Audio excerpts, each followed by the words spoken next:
To musíš uviesť. Ja som tu len druhý krát. Čakám na... Ty si to druhýkrát? Ja som bol na koľky? Ja som bol asi na 4. Si sied. Tak tu už si starý harcovník. Ani keď som nebol, nám vypadol host. Pretože neprišiel, už sme mali všetko nastavené. Si zaimprovizoval jej? Som zaskakoval. Super, za hostiami. Môžem? Isto? Nahráva to? Nie, že to poviem ešte raz. Dobre. Toto mi celkom aj vadí. Vítajte v našom vynovenom štúdiu, kde už máme čierne zavesy a super farebných svetiel. A dneska tu mám s nami Ľuba. Čaute. A Andreu. Ahojte. A budem dneska hovoriť hlavne o účtovníctve. Čo je trošku taká iná téma ako doteraz. Povzdych nemusel byť na úvod. Dobre. Takže vlastne ty si dnešný host a vlastne, že ako si sa vôbec k tomu dostala? Či si tak od malička si tam počítala peniaze v tomto do kasičke, by ti to vyšlo, že peniaze, alebo akože, alebo neviem, aká je tvoja cesta? Vôbec som si nepočítala od malička do kasičky, ani som nemala žiadne také plány. Keď som končila gymnázium, tak som mala plán, že budem robiť v cestovnom ruchu a chcela som byť riaditeľka jedného hotela tatranského. To bola moja vízia dlhodoba a preto som išla na cestovný ruch do Banskej Bystrice, kde ma neprijali. Takže rozhodli o tom, že táto cesta sa trošku zmenila, ale nastúpila som na odbor drobné a stredné podnikanie. Ten som doštudovala a keďže som nastupovala v 89. roku, tak to bol ten revolučný rok, kedy na ekonomických školách sa všetko menilo stále. Ak sa ťa možno spýtať, to bolo v tej Banskej Bystrici? Tak to sme spolužiaci, len trošku sme sa asi nestretli. Ale ja mám veľmi rada ľudí, ktorí tam chodili, aj zamestnancov do firmy veľmi rada beriem, ktorí sú absolventi tejto školy. Mám veľmi dobré skúsenosti a referencie. Takže mám možnosť. Áno. No takže po škole som vlastne takto. My sme počas štúdia mali mať jednu existenčnú skúšku a to malo byť účtovníctvo v 2. ročníku a mali sme ho v 2., 3. aj 4. Takže nejak to tak plynule išlo, ale ja som stále vôbec neuvažovala nad tým, že budem sa venovať účtovníctvu. Školu som skončila, šla som na materskú dovolenku a po materskej som si začala hľadať prácu a prvá ponuka, ktorá prišla, tak bola jedna účtovná kancelária v Poprade. Takže tam som nastúpila ako brigádnička, lepila som bločky a také tie úplne že triviálne veci. Ale táto práca mi otvorila dvere na konkurs do Dateloku. V tom čase oni hľadali konzultantov na vývoj informačného systému SPIN. No a to, že ja som mala nejaký background základný, účtovnícky, bola veľká pridaná hodnota pri konkurze, na ktorom som bola aj s kolegom. A tam som vlastne nastúpila a dostala sa k tomu účtovníctvu z takého iného ako keby pohľadu. To znamená, robila som reálne na vývoji vtedy nového softvéru. Nastavovali sme alebo definovali sme procesy, ako ten systém má fungovať a mne to dalo obrovský základ potom do budúcna vedieť, že ako to účtovníctvo vlastne má fungovať, čo všetko treba sledovať. Že to nie je len také, že nahádžem niekde čísla a tie tam skončia. Môžeme povedať, že si taká dizajnerka nejakých softvérov účtovníckych v podstate. To by som neviem, čo až tak definovala, to asi na to sú iní machry, ale každopádne toto je niečo, čo mne dalo obrovský základ do budúcna a aj som z toho reálne ťažila potom už neskôr v tých obdobiach, keď som bola hlavnou ekonomkou, hlavnou účtovníčkou vo firmách, lebo dávalo mi to, tá práca v podstate na začiatku mi dala možnosť v rôznych firmách vidieť, ako sa to účtovníctvo dá vyskladať, čo všetko treba nastaviť, čo sa dá sledovať a tie firmy majú rôzny prístup k tomu a toto je možno aj niečo, prečo ja stále hovorím, že účtovníctvo nie je len že nutné zlo, ale vie byť obrovskou pridanou hodnotou pre firmy, ktorým záleží na tom, aby poznali svoje čísla, možno plánujú nejaký exit do budúcna a podobne, aby mali prehľad o tom, ako sa tá firma vyvíja, ako rastie. Sa mi páči, používaš také veľmi sofistikované slovíčka, možno sa k nim ešte dostaneme. Ja ich len poznám z tej druhej strany, priamo účtovníctvu sa nevenujem, ale mňa celkom zaujímalo to, že si povedala, že máš v podstate skúsenosti s rôznymi spoločnosťami a vieš im vlastne jak poradiť. Možno sa dostaneme k tomu vlastne, kde momentálne si a mňa by tam možno trošku zaujímalo, keby si nám vedela povedať, s čím všetkým viete tým svojim klientom pomôcť, lebo predpokladám, to nie je to len o tých lepení bločkov. Tak dnes to už nie je o lepení bločkov, tá práca sa zmenila. Niektorí ešte lepia. Neverím, že ešte lepia niektorí bločky. To už keď keď budú nesiem bločky, taký štos, na konci ich polepia, si dojde. Tak, no, možno, dobre, tak ako nechajme tak, že niektorí možno lepia bločky. U vás sa nelepí. U nás sa nelepia už bločky, ako tiež máme ešte čo robiť z hľadiska digitalizácie a tak ďalej, lebo to je proste oblasť, ktorá sa brutálne rýchlo vyvíja a už sa nikdy nezastaví. Takže na to sa musíme všetci veľmi dobre pripraviť. Ale každopádne to, s čím vieme pomôcť, tak to záleží to od typu klienta. My zase nie sme z kancelária, ktorá sa každému klientovi snažiť nanútiť, že sa musí zaujímať o svoje účtovníctvo. Snažíme sa ich tomu viesť, ale keď jednoducho raz nechcú, no tak ako oni sú zodpovední za svoje firmy, tak ako je to ich rozhodnutie. Ale že tá firma, ktorá vlastne, to je tvoja firma? To je moja firma, áno. Tá vlastne existuje ako dlho? Ja som v podstate firmu založila v roku 2012. Odvtedy postupne sme rástli. Dnes máme 9 kolegov a obhospodarujeme tak priemerne od 60 do 100 klientov. Záleží od obdobia. Niektorí klienti ku nám prídu na kratší čas, niektorí na dlhší čas, rôzne projekty, ale to je taký objem, ktorý dokážeme obhospodáriť. S tým, že nerobíme my napríklad také veci, my sme sa o tom predtým bavili, že príde marec a zbierame z ulice všetkých klientov, ktorí potrebujú urobiť rýchlo daňové priznania a účtovné závierky. Nemáme na to kapacity a radi robíme s klientmi na dlhodobých projektoch. To znamená, že dáva mi veľký zmysel toho klienta poznať, mať možnosť sa s ním stretnúť, vedieť počas roka priebežne to účtovníctvo spracovať a povedať mu, že ako to stojí. Niekde sa nám to darí lepšie, niekde sa nám to darí horšie, ale toto je to, čo sa snažíme presadzovať. No a čo bol vlastne taký impuls, že asi predtým ste robila v nejakej firme ako zamestnanec a založíš si vlastnú firmu, že... Ono to je tak veľmi paradoxné, lebo ja som nikdy nechcela podnikať ani zakladať si firmu. Ja som človek vychovaný v pobratskom korporáte, to tak nazvem, a veľmi spokojný zamestnanec som bola. Prudko to súvisí s tým, že som mala absolútne skvelých šéfov. Ja som za to neuveriteľne vďačná, lebo som mala výborných šéfov, od ktorých som sa mohla brutálne veľa naučiť. Mala som možnosť chodiť na školenia, vzdelávať sa a robiť na veľmi pekných projektoch. Ale v istom bode, ako tú situáciu asi dodnes pamätám, robil mi jeden kamarát poistku, co do okolností a doniesol mi ju do práce. Asi vtedy... Nič sme sa vtedy ešte nepoznal. A ja som tak sedela v kancelárii, mal som také svoj riaditeľský stôl tam a on tak sedel na kresielku a mi položil otázku, že takú tú tradičnú, že ty vieš si predstaviť, že tu budeš sedieť o 10 rokov? Úplne na pohovore. A ja som absolútne spontánne mu odpovedala, že nie. Mňa samú to akože prekvapila tá odpoveď, lebo ja som vôbec neuvažovala nad tým, že by som chcela z tej firmy odísť. Ale to bola taká reakcia od mojej strany, že som si povedala, že asi by si mala porozmýšľať, že prečo, čo sa stalo.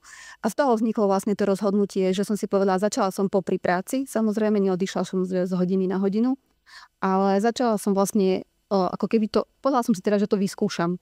Že aspoň si nebudem niekedy vyčítať, že som niečo nevyskúšala, že keď to proste nevidie, tak budem ďalej spokojný, motivovaný zamestnanec a nebudem nič riešiť. A keď to vyjde, no tak proste nejak v tom čase odídem.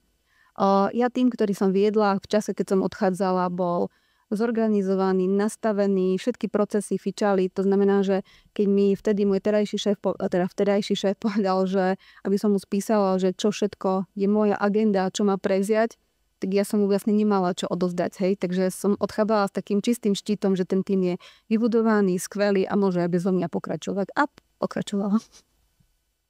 Takže taký bol začiatok. Neplánovaný, ale bol. Vlastne aj robila si akože popri, niečo akože z ulice si brala týchto... Z ulice nie, ono to tak nefunguje, akože... Keď si hovorila, ty z marca. Vieš, všetci máme nejakých kamarátov, známych, ktorí proste prišli s tým, že tak ako urobíš nám účtovníctvo, tak som povedala, no dobre, tak skúsime. Hej, začala som jedným klientom, potom boli dvaja, no a postupne sa to začalo. Tak sa väčšinou začína, že niekde musí začať, ideš potom rebríku stále vyššie a vyššie. A máš možno nejaké také vtipné zážitky, čo sa týka možno tých prvých tvojich klientov, kde ste si hľadali možno k sebe cestu, alebo nejakým spôsobom ste sa museli nastaviť na to, že ty si tá, ktorá v tej jeho firme udávaš tón toho účtovníctva a to, či bude v pluse alebo v mínuse. Lebo z môjho pohľadu toto je dosť veľká vec, kde aj tá účtovnícka firma podľa mňa musí vedieť toho klienta alebo toho podnikateľa presvedčiť, že byť v strate je síce fajn, ale z dlhodobého pohľadu mu to môže uškodiť. No, neviem, či mám vtipné príhody v tomto smere, to možno tak inak trochu povedala. Mhm. Ja mám veľmi rada klientov, ktorí podnikajú preto, aby mali zisk.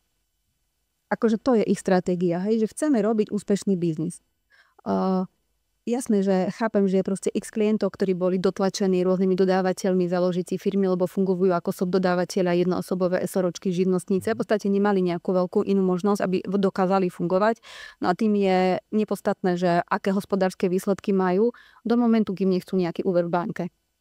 Presne tam smerujem. Takže to je to, čo sa im snažíme my vysvetľovať, že OK, rozumiem, že nechcete platiť dane, ale má to aj to B za tým. Takže je dobré, keď ten človek má nejakú stratégiu, aspoň v horizonte 2 rokov, alebo kedy, že kam sa chce dostať, že premýšľa trošku nad tým. Niekde sa nám to darí lepšie, niekde sa nám to darí horšie. Myslím, že aj dnes som použila takú vetu, že ja nie som matka tých našich klientov, niekedy mi to tak prípada, že už toľko akože sa snažím im dohovárať, že to je taký akože prístup, že už nie je úplne že dodávateľský, ale taký iný.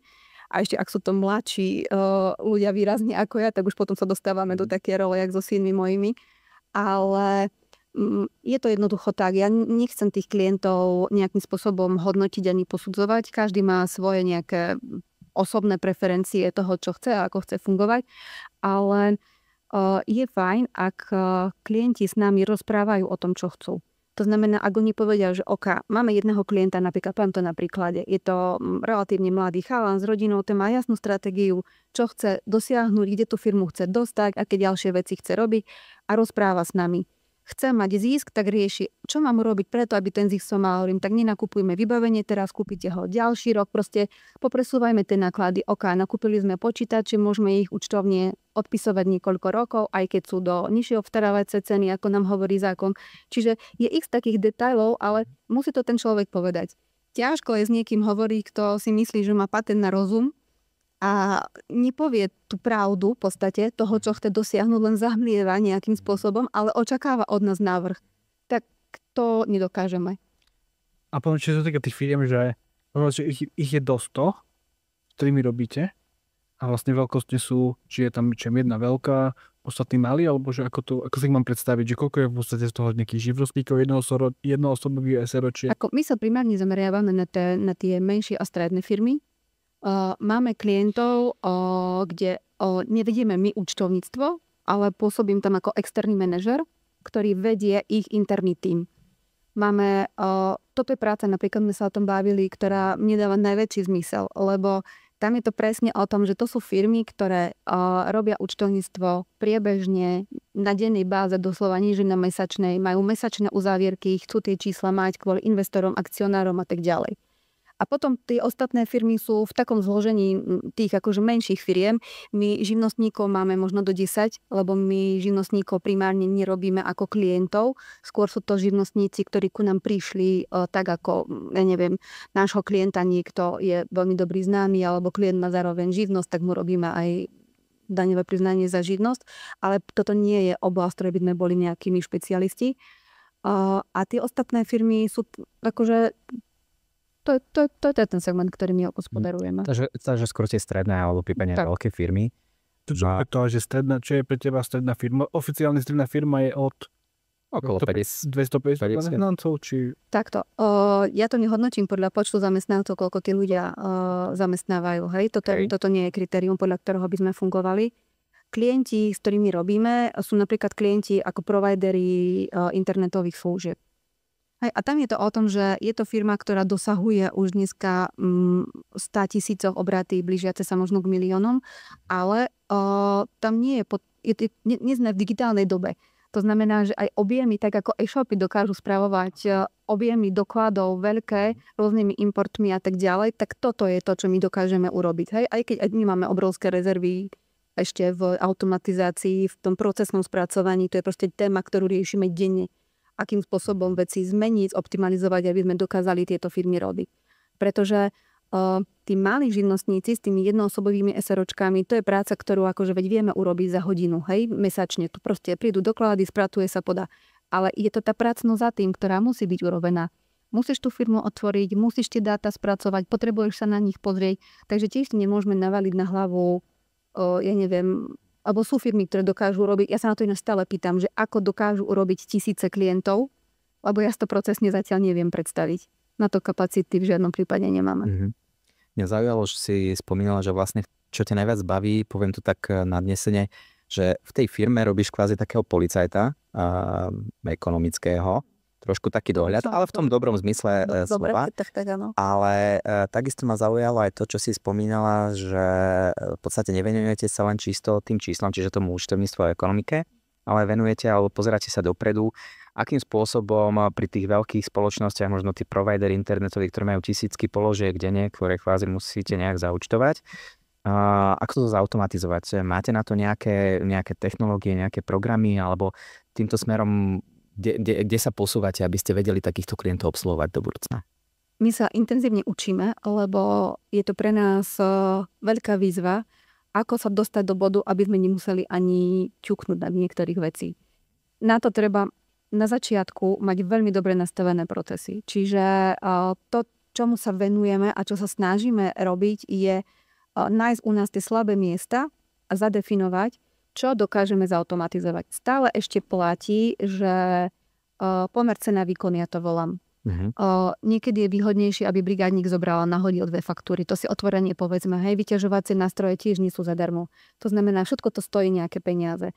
Ale veľmi jednoduchý nástroj sú rôzne importy a za tým programy, ktoré nám umožňujú vlastne postaviť tie robotické nástroje na automatický proces. Ale vy máte aj programátorov, či vlastne ako fungujete? Či to sú zákaznícky? Ty reálne nepotrebuješ programátorov na to, aby si dokázal niektoré veci urobiť, pretože štandardné systémy majú implementované svoje exporty. Hej, mnohé.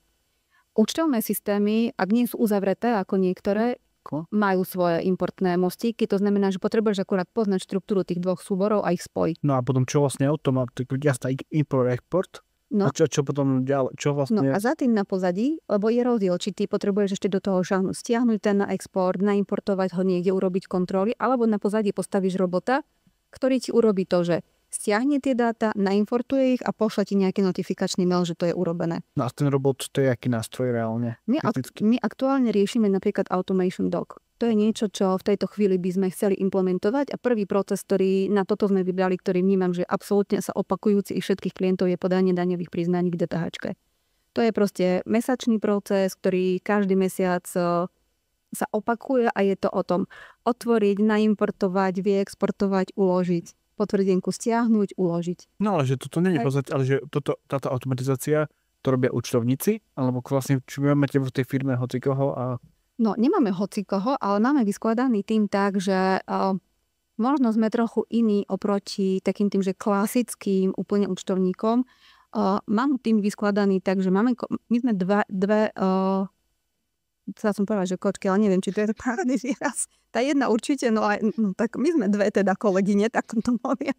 My sme 2 kolegyne, ktoré minulého roku sme sa vlastne urobili skúšky v spolupráci s ASEKom ako implementační partneri. To znamená, že reálne máme licenciu na to, že môžeme robiť implementácie u klientov. Takže si trúfnem povedať, že rozumieme trochu tomu, že ako s tými systémami treba robiť. Máme kolegyňu, ktorá je síce ekonomka, účtovníčka, ale je veľmi dobrá technicky a aj keď robíme veci, tak vlastne to je tá rola, kde cítim, že ona sa cíti dobre. Takže keď riešime teraz napríklad prevodové mostíky s programátormi softverov, tak ona je tá, ktorá to vie doladiť do toho modu, aby to bolo OK. Potom máme kolegyňu, ktorá je veľmi dobrá metodicky. Čiže ten tým je tak vyskladaný a potom samozrejme máme kolegov, ktorí sú dobrí v tom, že majú trpezlivosť ponahadzovať doklady, ponaháňať ich a tak ďalej. Takže my si v podstate opospodaríme tieto veci sami, ale keď potrebujeme, no tak potom oslovíme ITčkarov. My ale nie sme účtovná kancelária, ktorá si spravuje svoje technológie sami.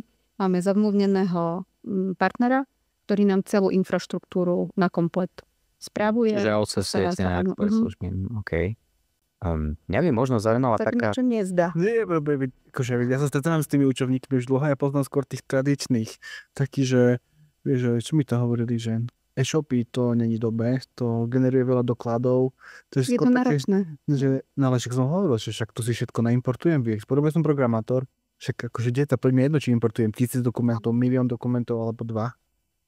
A niektorí to ešte stalo, že poznám skôr tú starú éru, že však dajte mi to všetko akoby papierovo, my ako si všetko vytlačím a si to rýchlo preťukám do programu. Ale prečo by som niečo preťukával do programu? Že vy akože... Vy to robíte presne tak, ako som si to predstavoval. Že No, tak... nerobíme to úplne ideálne, hej, akože nechcem idealizovať tento svet. Opakujem, že my máme proste rezervy a podľa mňa ich všetci do nekonečna budeme mať, lebo tak, ako sa tá doba zrýchľuje, aj tie potreby tých firiem sa menia, tak ako už sa nikdy nevrátime do toho, že niekedy stačilo, ja neviem, 30. mať urobenú účtovnú závierku, proste tie firmy už sa budú potrebovať hýbať nejak inak. Ale pracujete na nejaké rezerve. Akože, no v podstate nás to naznutí ten trend. Čiže ak chceme sa udržať na tom trhu, tak ako nemáme inú možnosť. Buď proste budeme prekladať tie papiere z kopy na kopu a potom to zavieme, zamkneme, zahodíme kľúč, alebo proste sa budeme snažiť posunúť a tým klientom jednak pomôcť v tom, aby sme nemuseli nosiť doklady a podobné veci robiť, lebo to je takisto nejaký časový fond, ktorý ten klient stráca. A potom druhá vec je tá, že nájsť si naozaj priestor na to, že ako sa na tie čísla pozrieť, optimalizovať možno niektoré veci, lebo my keď naháňame čísla a nemáme od klienta doklady a my ich proste potrebujeme rýchlo poučtovať, no tak ja neviem mu do hodiny povedať, že tak poďme si teda sadnúť, dajme si spolu kávu a pozrime sa, že ako to je, keď som rada, že vôbec sme číslo nahodili. Takže to je to, čo by som bola, akože taká moja vízia, že do budúcna sa dopracovať naozaj tam, aby sme nemuseli ani šahnúť na tie doklady, čo sa týka spracovania dokladov, ale mali priestor na to sa s tými klientmi zavolať a stretnúť sa. To je to, čo si myslím, že aj tá doba bude chcieť do budúcna. Jasné. No, mňa napadla možno len taká otázka, že v podstate, možno ktorá by zaujala aj mňa, lebo dostávam tiež od mojich klientov často otázky, sa venujem realitám aj financiám, tak stretávam sa s otázkami takými, že ľudia majú svoje SROčky, väčšinou 1-2 osobové a idú kupovať investičný byt, ale chcú len na firmu. Že či ty takto z tvojho pohľadu by si takéto niečo odporúčala? Ja to volám, že nápad za milión. Výborne, súhlasím s tebou. Lebo vždy si treba veľmi dobre zvážiť, že čo ja chcem a na aký účel ten byt kupujem. Väčšinou tá motivácia kúpiť si byty je uplatniť si DPH-čku. Pri prenajme bytu máme režim potom jasný, čiže uplatnenie DPH na vstupe chyba, ktorú treba potom veľmi prudko vrátiť. Čiže tam treba platiť dane a podávať daňové priznanie. No jasné. Aha, ale hlavne v prípade, že chcem prenajať byt, ktorý som si kúpil na firmu a uplatnil som si z neho DPH-čku, tak v tom momente potrebujem tú DPH, ktorú som si uplatnil, vrátiť štátu, lebo tam nie je nárok na odpočet. Prenájom fakturujeme bez DPH. Takže to je prvé rozhodnutie, ktoré nepovažujem za dobré. Pokiaľ si ho niekto kúpi preto, že chce tam mať nejaké sídlo alebo chce ho tam dlhodobo držať a z nejakého svojho osobného dôvodu ho nechce mať na seba ako fyzickú osobu, tak dajme tomu. Ja to nepovažujem za rozumné. Akože na firmách priestory, ktoré sú komerčné a tak ďalej, to je v poriadku, to určite áno, to je rozumná investícia, ale kúpu bytov a domov na podnikateľské účely zvlášť, ak niekto rozmýšľa, že to v krátkodobom horizonte chce predať, prenájať a neviem, čo v tom robiť, nebude v tom bývať, tak to má všetko následne negatívne daňové dôsledky. Presne tak a ešte potom dokonca aj prepis na katastri je podstatne náročnejší. Tak a ďalšia vec je tá, že napríklad teraz, čo sa nám stalo s DPH-čkou, hej, všetci tí, ktorí si nakúpili tie byty a nehnuteľnosti na firmy, ak by ich teraz chceli predať, tak odvedú DPH-čku bohužiaľ zvyšujú o 3%. A ak sa bavíme o tom, že ceny nehnuteľnosti nám stúpli a predávame ich závislým osobám, manželkám, ženám, tetám a neviem komu, no tak ideme za trhové ceny. Čiže to má také tie ďalšie dôsledky, ktoré bohužiaľ ten predaj vo finále môže byť daňovo veľmi neefektívny. Takže na konci dňa sa taká investícia nemusí oplatiť. No áno. No ale toto vy riešite s tými, keď máš tých klientov, keď riešite takéto veci, alebo riešiť ako vlastne, pokiaľ si hovorila, že vy viete byť nejakým prínosom, a vlastne na tej káve, že o čom sa bavíš tým, alebo o čom by si sa chcela baviť s tým tvojim klientom, že keď mu dáš ten výkaz, alebo neviem, tie čísla? No chcela by som sa s ním baviť o tom, že čo plánuje, to znamená, že aké sú tie biznis plány do budúcna, lebo to je prvá vec. A potom druhá vec záleží o tom, čo tam vidím v tých číslach. Hej? Lebo keď sa pozriem na to, že mám v účtovníctve 12 telefónov, 5 aut, bicykle, 4 rôzne skrine a podobné veci, tak to je taká márna debata. Hej? Lebo to je o tom, že upozorní toho klienta na to, že či si je istý, že toto je v poriadku a môžem mu akorát povedať, že to nie je rozumné, že to tak má nastavené. Ale keď sa bavíme o tom, že vidím, že on nakupuje nejaké služby, ktoré sú z môjho pohľadu drahé alebo nepotrebné, a on reálne začne rozprávať o tom, že chce do firmy nejakého investora, no tak sa poďme pozrieť na tú štruktúru tých nákladov. Potrebujeme aj tieto veci, sú to reálne akože firemné náklady, alebo potrebujeme odtiaľ pekne vyexitovať všetky veci, ktoré tam nemajú byť a povedzme si reálne, čo sú tie reálne náklady firmy. A to je o tej otvorenosti toho klienta, lebo zase ja nemôžem klienta spochybňovať v tom, že tú skriňu nemá v kancelárii, ja mu nepôjdem kontrolovať. Niekedy je to o tom, že my sa na tie doklady pozrieme a poviem si, no tak akože moja skúsenosť mi hovorí, že toto je nejaká blbosť, ale on keď proste povie, že to tak je, no tak oká. Toto sa mi veľmi páči, že sa pozeráš na toho klienta možno trošku inak, nielen na osobu, ktorá ti donesie nejaké doklady, zaúčtuješ, tam to končí, ale že nech ti povie na začiatku, aký chce cieľ a vy vlastne ho viete sprevádzať tým účtovníctvom, aby sa k tomu cieľu čo najskôr dopracoval. Dobre som to pochopil? To je ideálne, áno. Akože prúserno problém je, ak to tí klienti nepovedia, hej, že akože mnohí si proste podnikajú len tak, lebo si proste podnikajú, hej. Čiže ak mám napríklad veľkú firmu, darí sa mi, veľmi rastiem a potrebujem nejakého strategického partnera, nejakého investora, tak v podstate viete mu dať ten servis, to poradenstvo ako na to, aby to malo hlavu a petu, aby ten krok mal pre neho zmysel? My sa určite vieme pozrieť na to účtovníctvo tak komplexne. Vieme sa pozrieť na to, čo v účtovnom denníku vidíme zaúčtované, či to je poučtované správne, či nám to dáva nejaký zmysel. Nie sme investiční poradcovia. Takže tam si netrúfam ja akože dávať nejaké rady klientom a tváriť sa, že neviem. Dokážeme klientom určite vyskladať reporting, ktorý nemajú. V tomto im dokážeme určite pomôcť.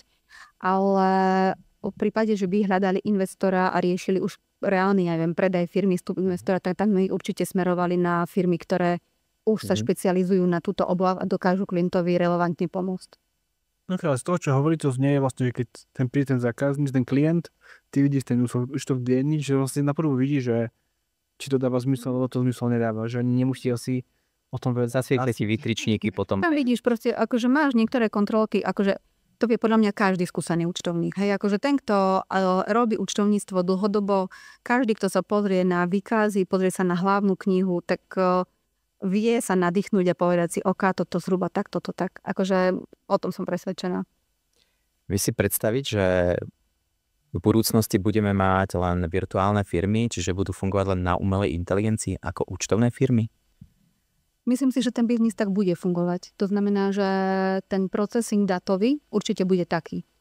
Tam nie je dôvod, aby to tak nebolo. Čo si myslím, že tie firmy budú chcieť, tak to bude tá komunikácia. A teraz je otázka, či tá komunikácia bude bežať takže face to face, alebo aj tá sa preklopí do nejakej chat komunikácie a tie chaty sa dajú naplniť datami.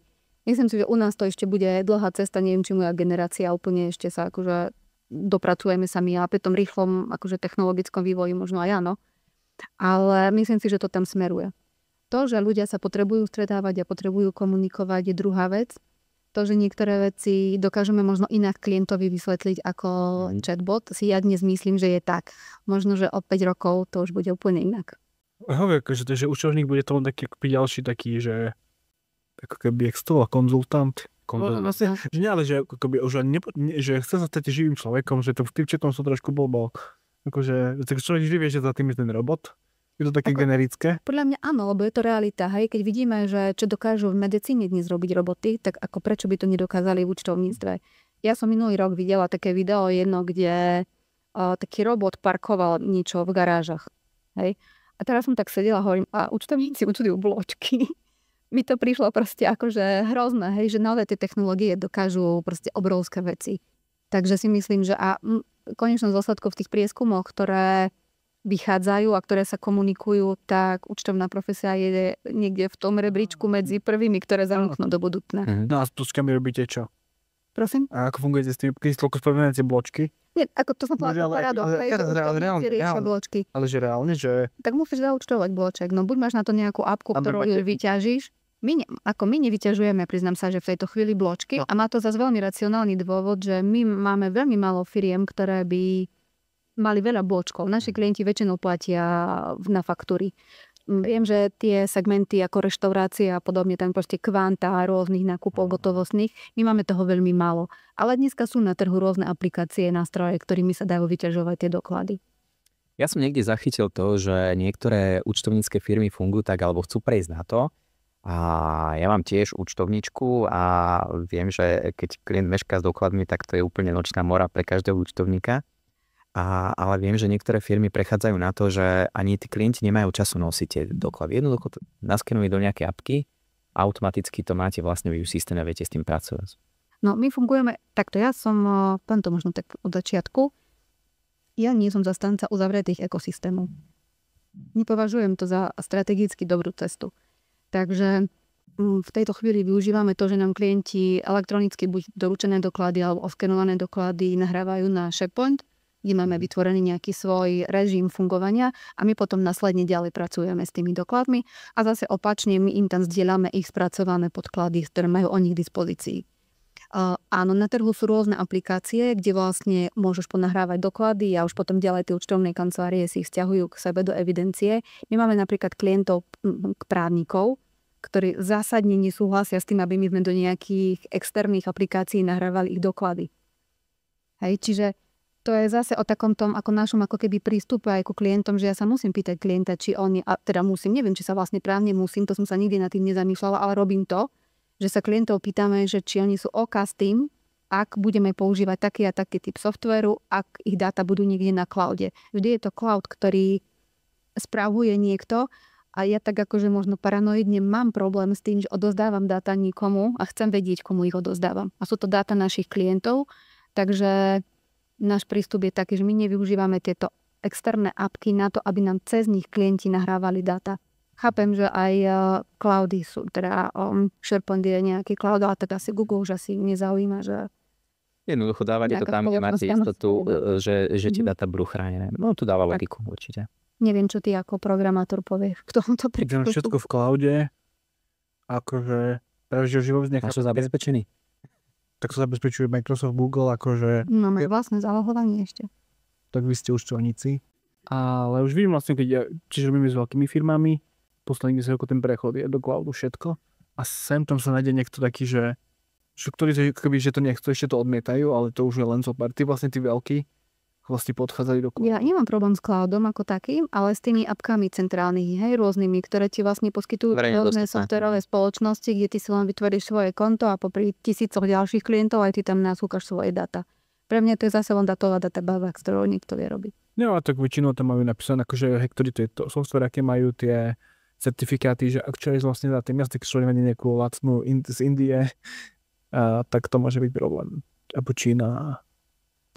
Tak to je jasné. No a ešte keď sa dostaneme k tej daňovej optimalizácii, sme mali z bodov, vlastne, že no tak hovoríš vlastne, že chápem, že má niekto firmu, stará sa tú firmu, vy mu akože pomáhate tú firmu čo najviac zveladiť, rozumne akože rozvíjať. Ak chce, áno. No a ale že vytiahnuť z niečo najviac peniazy na všelijaké pokutné veci, tak keby úplný opak, že tak keby ničiť tú firmu. Či vlastne, že máte aj tak keby, či s takými ľuďmi vlastne skoro ani nerobíte, alebo... Vždy sa medzi klientmi nájdú nápady, hej, to proste to je tak. Otázka je o tom potom, že čo si vysvetlíme, že ako, či to reálne potrebujú, nepotrebujú. Ale sú klienti, s ktorými sa mentálne proste rozišli. To jednoducho je tak, hej, že proste oni majú svoju predstavu, my máme svoju, nevieme si proste vysvetliť vzájomne, že nesúhlasíme s tým, čo robia, tak to jednoducho smeruje k tomu, že buď ten klient od nás odíde, alebo my odídeme. Akože to proste iná cesta nie je. Nemáme my klientov, ktorí by boli pre nás vyslovene, že nejaký rizikový a pofiderný. Máme klientov, ktorí sa trápia napríklad investične a tak ďalej, lebo to proste to podnikanie prináša, hej, že majú rozbehnuté nejaké projekty, z ktorých sa nevedia jednoducho vyhrabať a boria sa s tým biznisom, ale to je iný ako keby problém. V podstate snažíte sa tomu klientovi maximálne výzvu stretieť na základe toho, čo ti povie na začiatku, aké má ciele, že či viete k tomu ísť, ale máte aj nejaké také akože červené čiary, za ktoré proste tej komunikácie, spolupráce s tými klientmi už neidete. Pre mňa je absolútne červená čiara fiktívna fakturácia. Je také, že príde klient s tým, že on má plno kamarátov, oni mu vystavia faktúry a povedzte mi aké. No, tak nepoviem. Na toto sme my veľmi zlý partner. Faktúry za reklamné, marketingové, konzultačné, IT služby a ja neviem čo, nájom fakturované v decembri. To je také, že červené sukno z môjho pohľadu.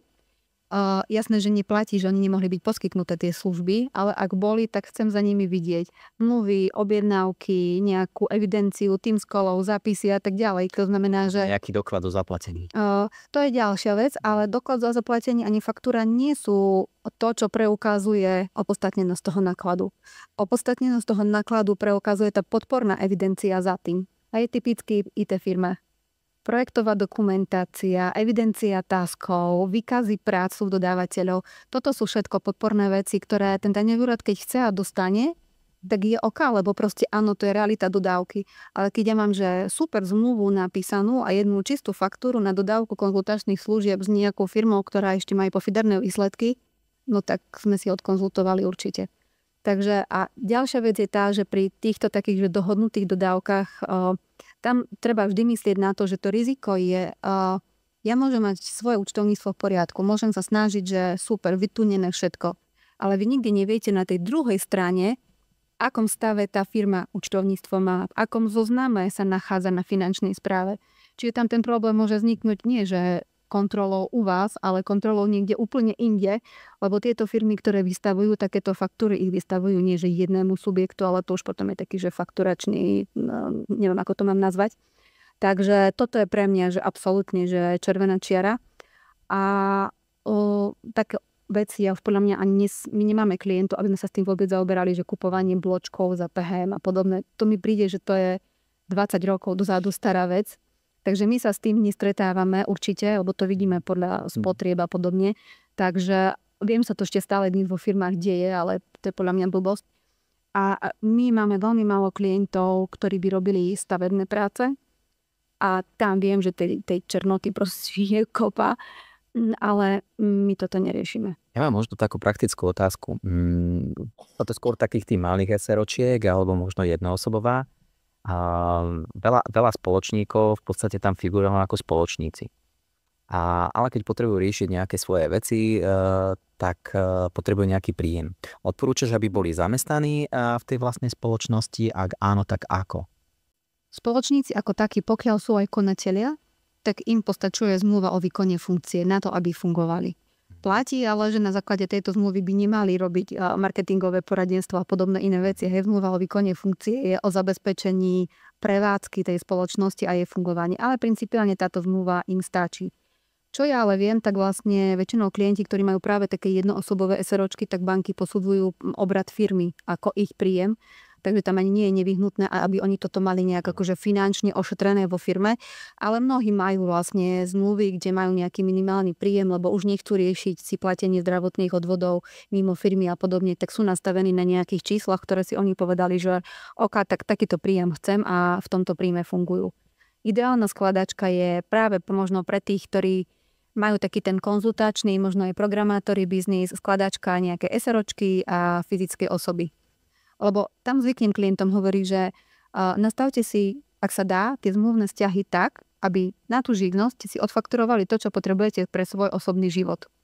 To, čo potrebujete zaplatiť svoju bežnú spotrebu, bez nejakých komplikácií podvojného účtovníctva a SROček si tie peniaze vyberiete a ich proste miniete na čo chcete.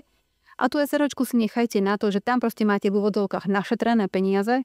Storík na konci, keď budete potrebovať, tak si tie peniaze vyberiete, ale bez toho, aby ste platili z toho príjmu nejaké odvody a tak ďalej. Takže pre tie malé firmy, ak sa to dá, tak toto je ideálna kombinácia z môjho pohľadu. Super, ešte potom ideálne mať spoločnosť na DPHčku, bez DPHčku, podľa toho, čo robíš. Tak akože už potom hrať sa môžeme do nekonečna. Tam náš systém je dostatočne komplikovaný na to, aby sme sa s ním vedeli hrať a aj sa v ním dostatočne zamotať. Super. Čo by si možno povedala k aktuálnemu dianiu, čo sa týka, nemôžeme to nazvať, že daňová reforma, ale proste vláda urobila nejaký konsolidačný balík, kde sa vlastne dosť intenzívne hrá s daňovými percentami. Čo si o tom myslíš? A možno by sme potom sa dostali k tej transakčnej dane, lebo to je tiež celkom taká zaujímavá téma. No, čo si o tom myslím, že keď si môžeme skomplikovať život, tak si ho skomplikujme a nemyslím si, že to priniesie tomu štátnemu rozpočtu to, čo sa od toho očakáva. Práve tie opatrenia, ktoré boli prijaté brutálnym spôsobom, skomplikovali život cestovnému ruchu, napriek tomu, že tam tá sadzba išla na 5% pri ubytovacích službách a stravovaní, ale tie všetky odbočky a výnimky z tých podmienok sú proste šialené.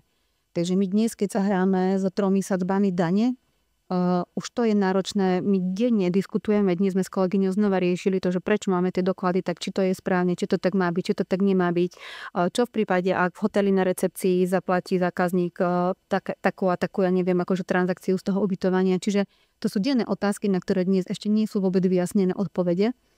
Takže čo by som k tomu povedala je, že z môjho pohľadu to, čo je prínosom do štátnej pokladne, je zjednodušenie systému a motivácia ľudí, aby podnikali a chceli platiť dane. Určite prínosom do štátneho rozpočtu. Nemyslím si, že nejaká krajina, ktorá by to dokázala akože potvrdiť, bola komplikácia a demotivácia podnikateľov.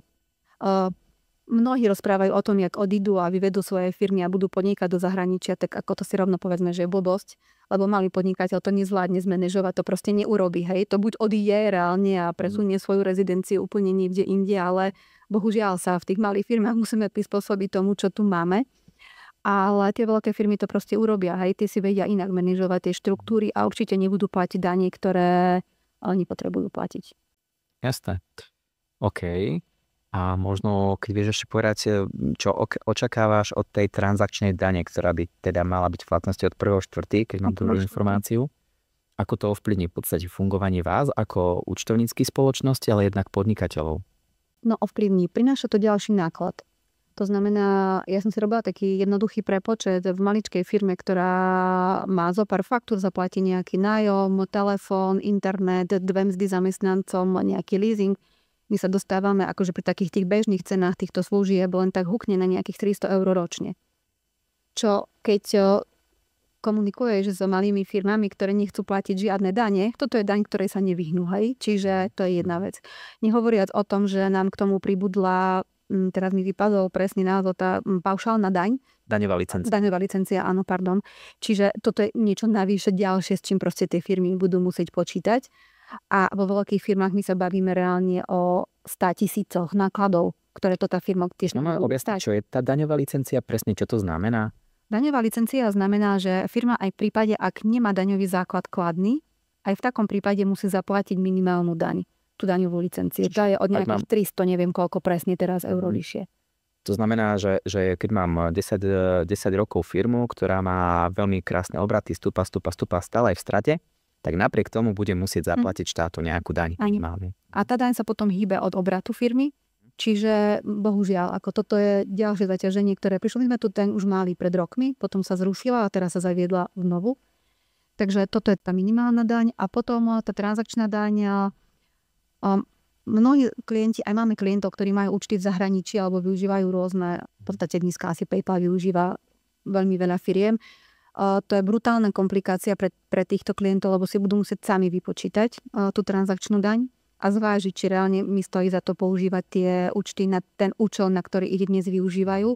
To, že budú využívať tieto účty naďalej na príjmanie platieb je v pohode, ale určite by bolo vhodné platby z týchto účtov presmerovať niekam inám, aj keď vo finále ideálne len platiť kartou, aby ten poplatok bol za takéto, lebo tam sa zvyknú platiť rôzne licencie za rôzne softvery a takéto veci práve cez PayPal a to sú zbytočné transakčné poplatky. Práve teraz stále stretávam s tým, že to je také asi slovenské, že každý povie, no však môj účtovník, účtovníčka niečo vymyslí, nejak to obídem. Dá sa to nejak obísť reálne?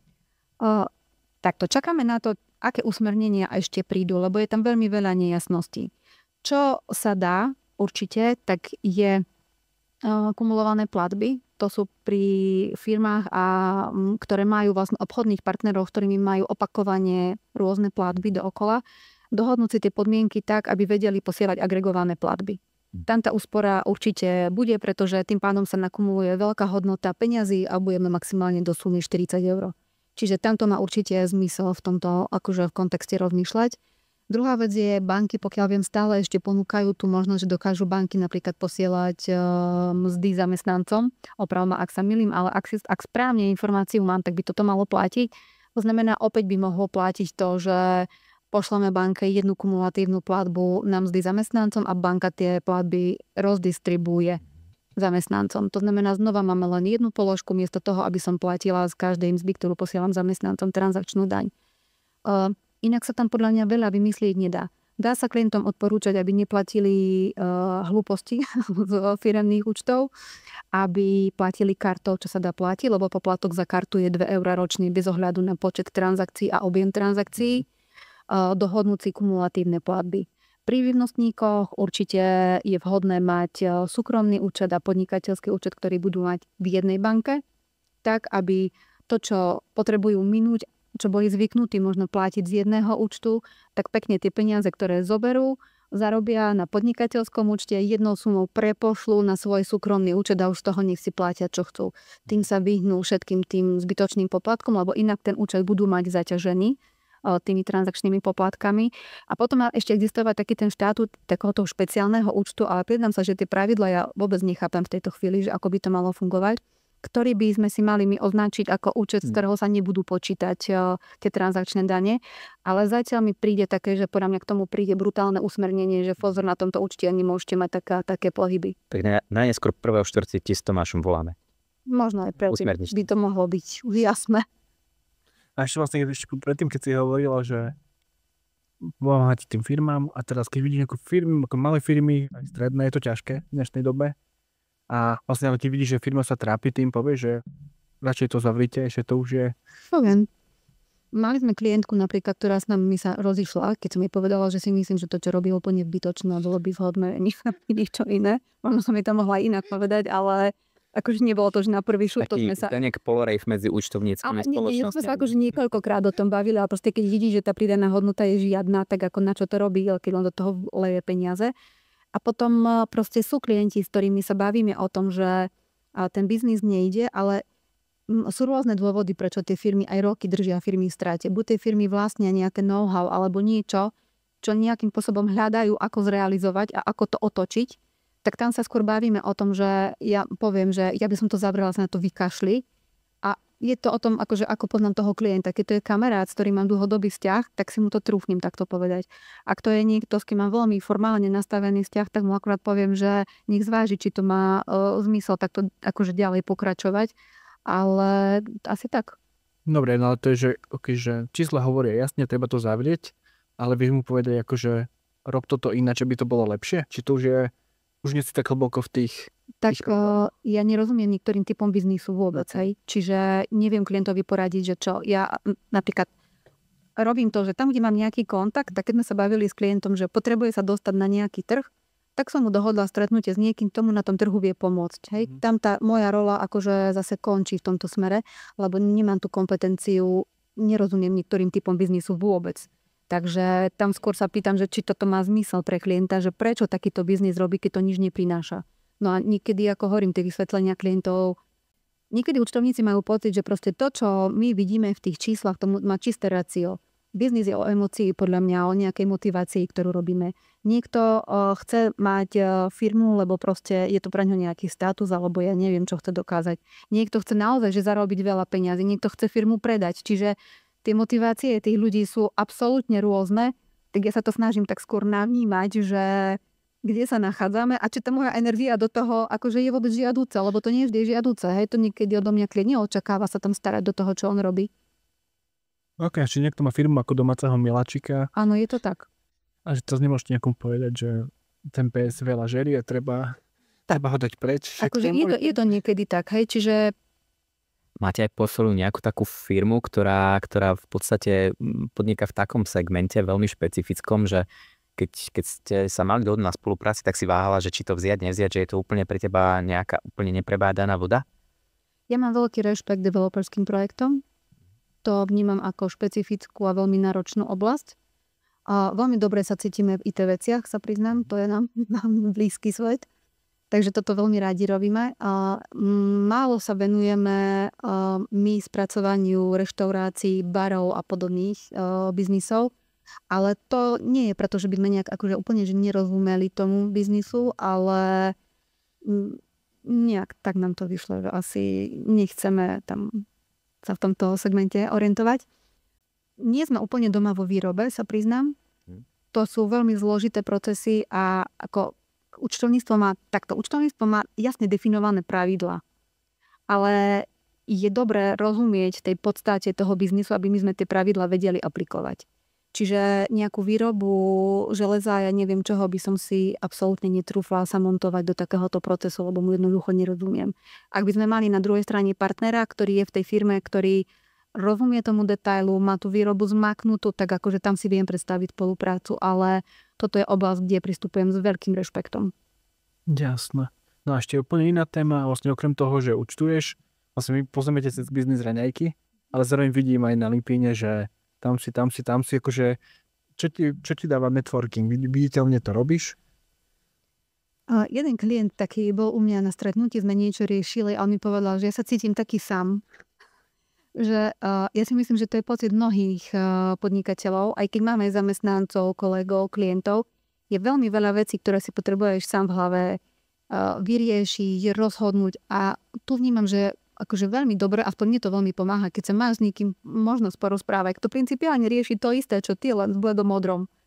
Takže toto je podľa mňa obrovská pridaná hodnota a zvlášť, keď sa tam stretnú potom ľudia, ktorých ty vidíš, že oni sú úplne normálni, že nemáš ten taký pocit, že ktorý sa niekedy možno vybudoval historicky, že tí podnikatelia sú taká nejaká špeciálna sekta možno, že úplne v pohode sa dá fungovať, vznikajú krásne spolupráce, dá sa bez problémov porozprávať. To je jedna vec. Pre mňa to relax, sa priznám, že naozaj akože mentálne absolútne proste resetnem niekde inde.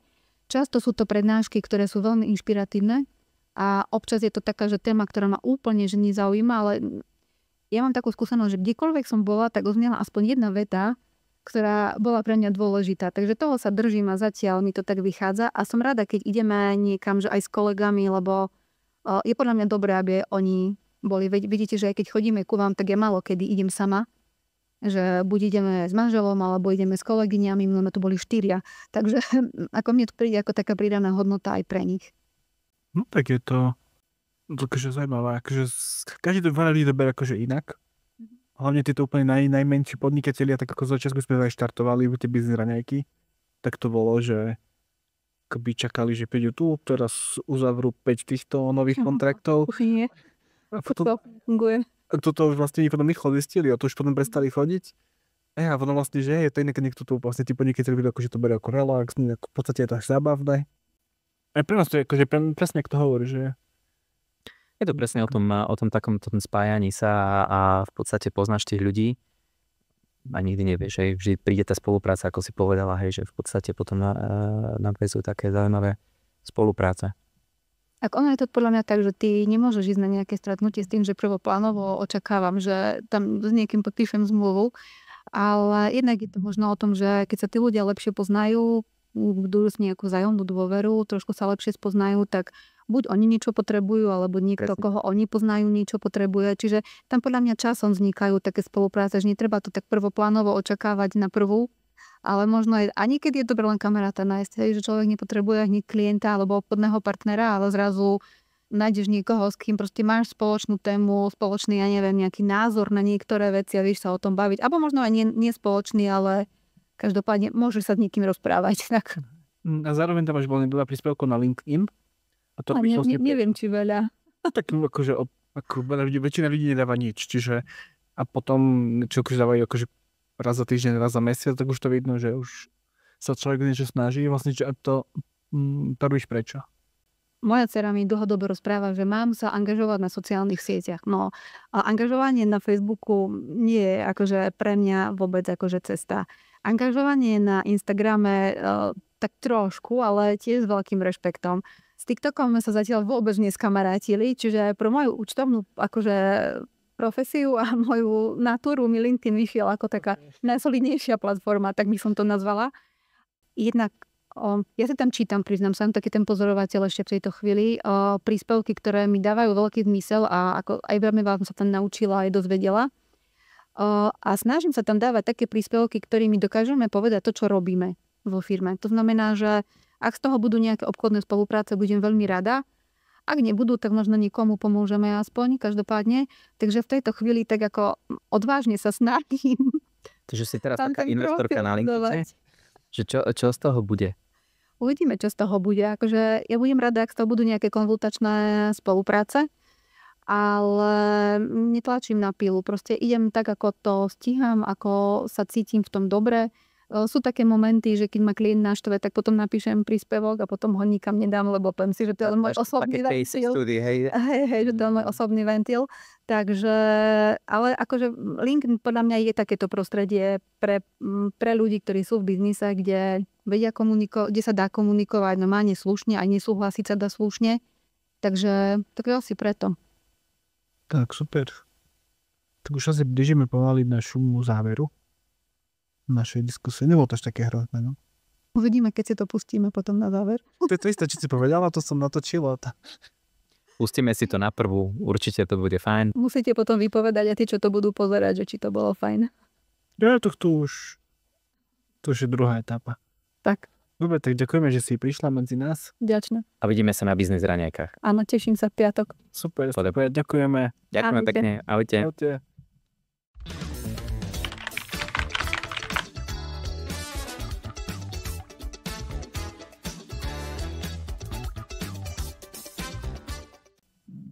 Tak.